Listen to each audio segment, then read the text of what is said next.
सोने की परी। बहुत समय पहले की बात है।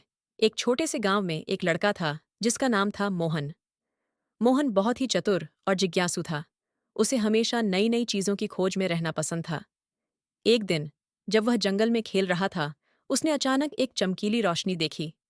मोहन ने धीरे धीरे उस रोशनी की ओर बढ़ा।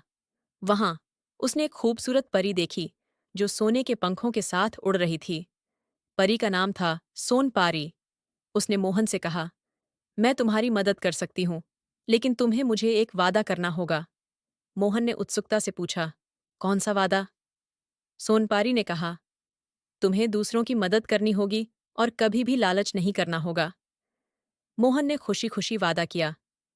सोनपारी ने अपनी जादुई छड़ी घुमाई और मोहन को एक सोने की सिक्का दी। उसने कहा, यह सिक्का तुम्हें तब मिलेगा जब तुम किसी की मदद करोगे। मोहन ने घर लौटते समय देखा कि गांव के पास एक बूढ़ी महिला को पानी लाने में परेशानी हो रही थी। उसने तुरंत उसकी मदद की।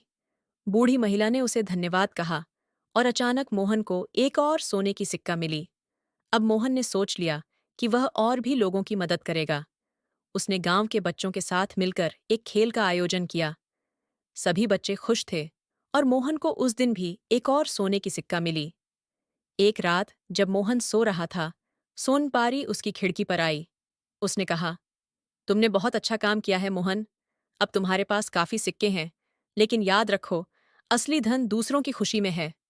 मोहन ने कहा, मैं समझ गया हूं सोनपारी। इसके बाद सोनपारी ने उसे एक और चमत्कारी तोहफा दिया, एक जादुई किताब। जब मोहन ने किताब खोली तो उसमें लिखा था कि उसके अच्छे कामों की वजह से वह हमेशा खुश रहेंगे। इस तरह मोहन ने हमेशा दूसरों की मदद की और सोनपारी की सीख को अपने दिल में रखा। वह जानता था कि असली जादू उसी में है जब हम दूसरों के लिए कुछ करते हैं, और इस तरह मोहन का जीवन खुशी से भर गया। समाप्त।